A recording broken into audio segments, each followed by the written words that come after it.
All right, folks, welcome back to another episode of American Truck Simulator. Once again, we are in the Mack R Series truck, edited by Harven, which you can always find in the Steam Workshop. Great job, Harven, as always. This is ATS 1.38. As you know, ATS 1.38 is fully out of beta. It is fully released, and this truck is working in ATS 1.38. The trailer skid back there you see, that is an SCS dry van trailer. Actually, this whole fleet combo, this whole U-HAUL fleet combo is all part of one mod. It is by Voyachek. It is the U-HAUL skin pack, which gives you pretty much the U-HAUL skin for the Mack R as well as for the SCS dry van as you see back there. Now, this trailer skin pack, it fits all available SCS dry van sizes, so go ahead and check it out. I will leave a link for all these mods in the description below. Other than that, we are using realistic graphics as you see there. Also, I have an engine mod installed here. Let me know in the comment section below if you like it. Me personally, I wasn't a fan of it. I ran it in the live stream last night with the Vipers 389. And a lot of people liked it. I just wasn't a fan of it myself. But had a lot of people say, that it sounded really, really good. So I guess to each his own. Like I said, I'm going to let you all hear it real quick. And let me know what you think about it.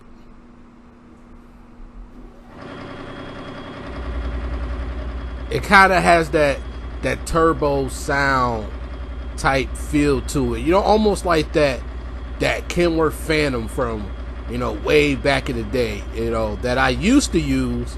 I have no interest in using it now, because every time I have used it in the past, it just didn't work well for me. But either way, we're gonna get this going today. We're gonna be going from Twin Falls, Idaho, down south to Elko, Nevada. Not a long run, just about 155 miles or so. And as always, folks, if you are new to the channel, you know what to do. Smash that thumbs up, hit that subscribe button, and let's get going here. Happy Wednesday to everybody. Hopefully I get this video out by Wednesday evening. If not, you will be able to see it the first thing Thursday. And so yeah, I had a lot going on. As many of you know, I had posted on my community tab, that I needed to, basically walk away, per se. I needed to take some time off. I had a whole lot of different things that I had to think about, between this YouTube thing, exactly, what I want to do with YouTube going forward, my personal life, and, this big thing that's been going on mentally, and I'm still trying to figure it out. And as far as whether if I should go back out on the road, if this is the right time to go back out on the road, should I wait? And I've been battling a bunch of stuff in my head lately, and I just needed the time off. I needed the time to walk away, to refresh, to see that if what I'm doing in my life right now is what I want it to be, and I could tell you this, that I'm not 100% where I want to be. I can't even say that I'm 75% of where I want to be. I know that I have room for improvement, as I believe everybody has room for improvement. Nobody can really say that they're perfect, and I would like to think that there's some light at the end of the tunnel with this. But as I said, every person at one point or another comes to the realization that they have to walk away from things that they love, even if it's just for a moment in time. I felt that at that moment when I wrote that, I felt that I had approached that time. Not all things were bad, but I had reached that point where I said, hey, you need to take a step back, and you need to really think about you before you screw your life up. Okay, so I love doing the videos and the streams. Don't get me wrong, I love them. I love the interaction. I love the support that I received over the years, and I'll be forever grateful for that. Because 2 years ago, I never imagined that I would go from having 0 subscribers on this channel, or take it back even further. I never imagined that I would basically have a failed first YouTube channel where I went about things all the wrong way, to start over from scratch at 0 subscribers, and 2 years later end up at almost 2,500 subscribers. I never seen myself get to that point. I never seen myself receiving super chats, donations. I've had people donate me their last sometimes. I had people donate me, I had one person donate me his steering wheel. So I never thought I would ever get to that point on YouTube, and I would be forever grateful for that. But I realized that I needed to take that break, because I was dealing with a personal issue with my family, my house. I had to, mentally clear my head with decide whether I should go out on the road or not, and just figured out what to do with YouTube going forward. And I said all that. I'm going to take the time to reflect on it. Changes will occur during this time. Some for the best. Some a lot of people may not agree with. But it's changes that I feel is best for me, and is best for the channel, is best for my family. So going into a little detail, okay. I like to say that I live in a good neighborhood here in Western New York. I'm not saying that it's the best by any means. I'm not saying that it's the best neighborhood, but it definitely, I feel, is not the worst.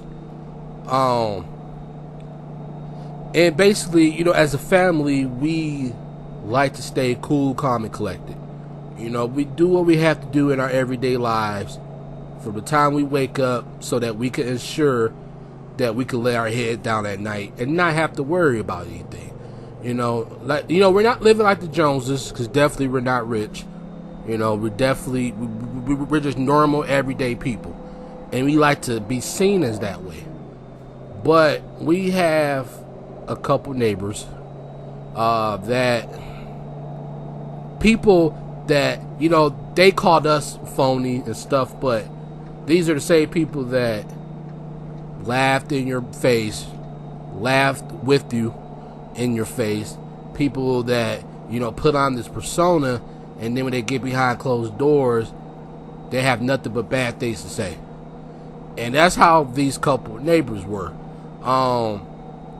These couple neighbors, my wife befriended a little bit more than me, because I'm not an outgoing kind of person per se. So it's a little bit harder for me to make friends, because I'm not just going out there looking for them. So she knows them a little bit more than I do. But with one of the neighbors in particular, we don't know what this person is capable of, okay? This is the same person that will go on Facebook talking about their boyfriend will shoot him up. She'll shoot him up. Always talking about shooting this, shooting that, post a picture of guns and stuff. And so you don't know what this person is capable of. You don't know how volatile this person can be. This neighbor has another neighbor, and them two get into it almost every night. One neighbor is trying to break through the other one's house, and trying to kick the air conditioner in.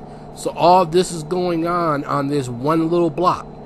And 2 years ago, because we've been here for about, I think, 4 years. A couple years ago, none of this was going on. This was a peaceful street. And I was like, I could see myself being here for a while.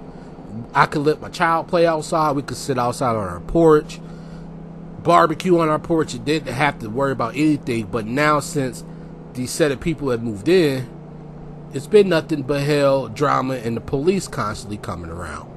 And so some stuff went down a little bit before I left, and things were supposedly said to the neighbor that we said, and it was starting to escalate.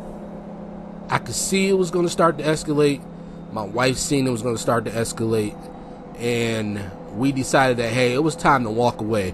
We needed to figure out something right then and there, because we got to the point where that night we wasn't sure if they were going to try to break in our house, try to damage my car even, because I have to park in the street.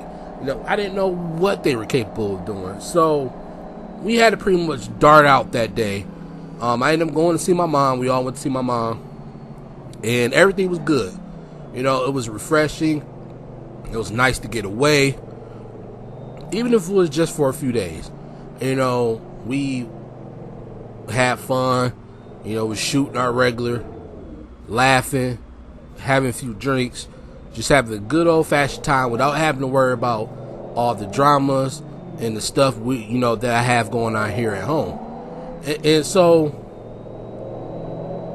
I'm glad that I was provided a way to leave the situation, even if it was just for a moment in time, so that I can make sure that my family was protected. Because I didn't know what to do.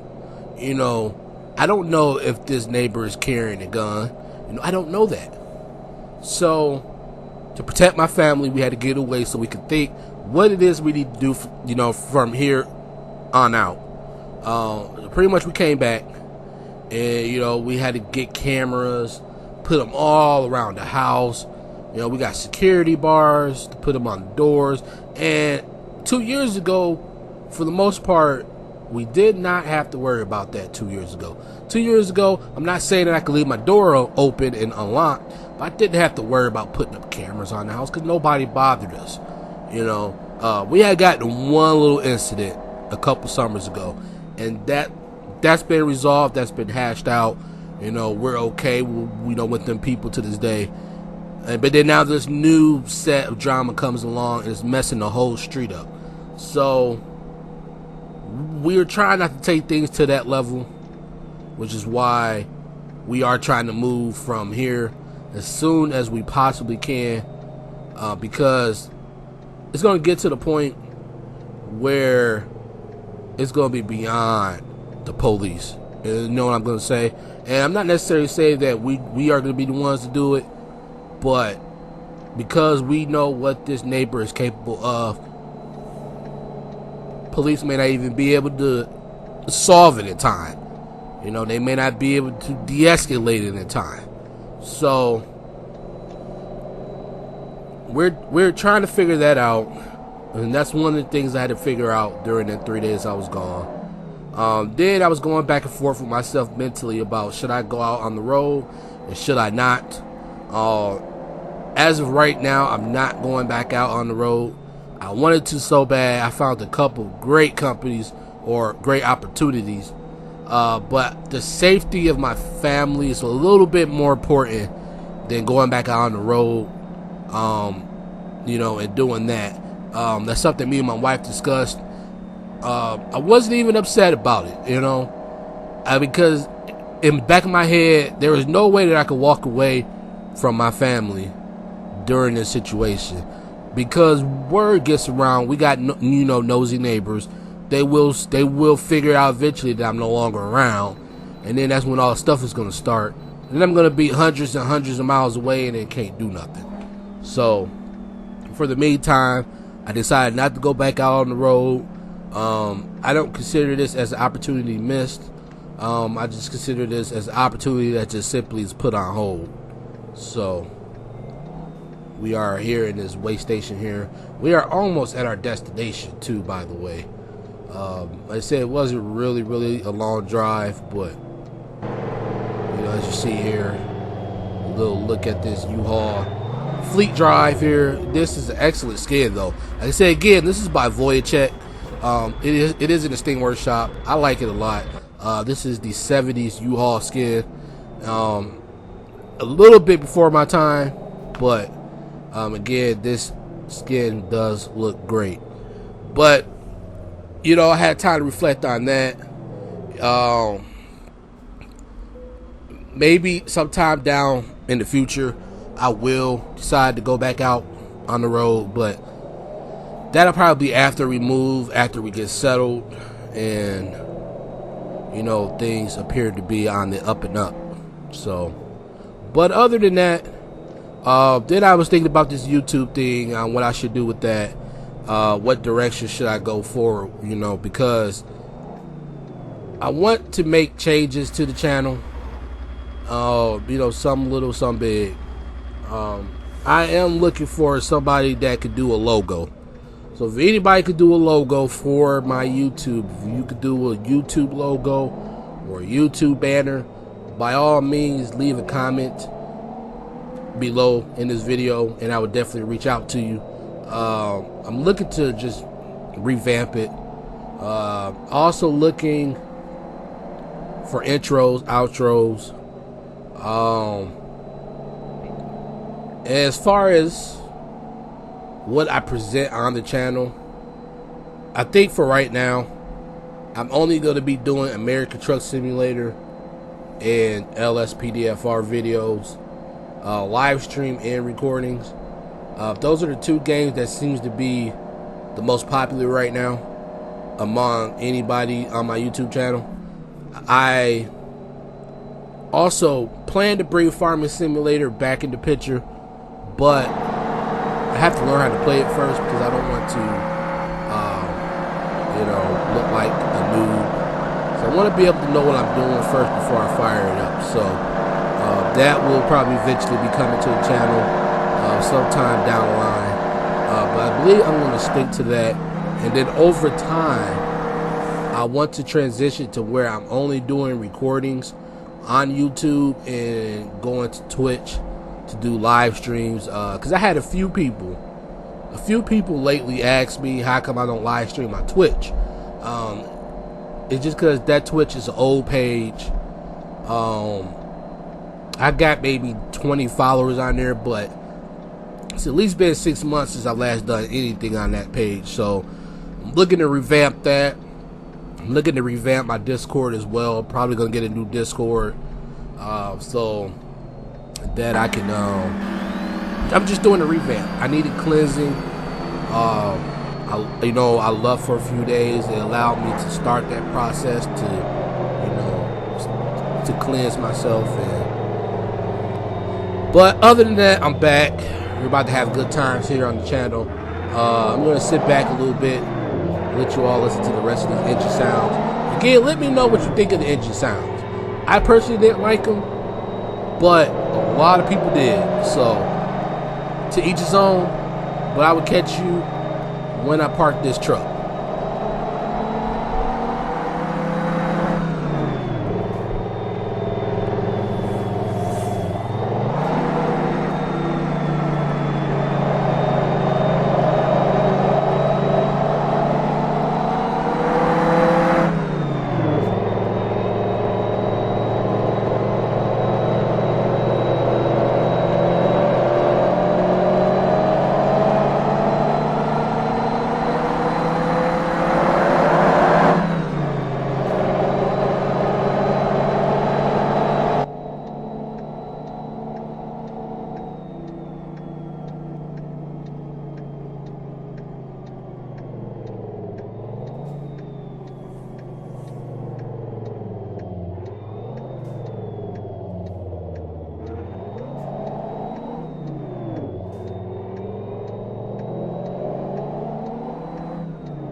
Alright folks, we have made it to the end here.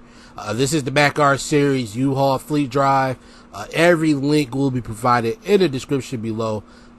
This is the Mack R Series U-HAUL paint, as well as the SCS dry van U-HAUL repaint skin. The engine mod, the Detroit diesel, will be linked as well.